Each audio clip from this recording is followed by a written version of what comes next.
সম্পদ অর্জন করলেই জ্ঞানী হয়? ধন সম্পদের মালিক বা অর্জনকারী ও জ্ঞানী ব্যক্তির মধ্যে পার্থক্য।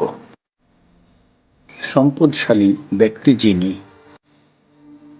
অহংকারী হয়, কথাবার্তায় বিনয়ী ও শালীনতা থাকে না, সব বিষয়ে আত্মকেন্দ্রিক হয়, নিজেই সব বোঝে, বাকিরা সব জ্ঞানহীন অন্ধ। সে কাউকে বিশ্বাস করে না, নিজেকে ছাড়া সে কাউকে ভালোবাসে না।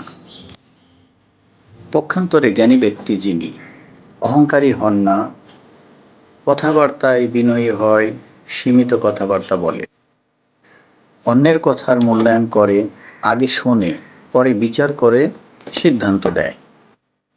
আত্মকেন্দ্রিক হন না, জ্ঞানী লোক যারা তারা নিজেকে ছোট করে রাখে, সবাইকে সমান চোখে দেখে, ভালোবাসে।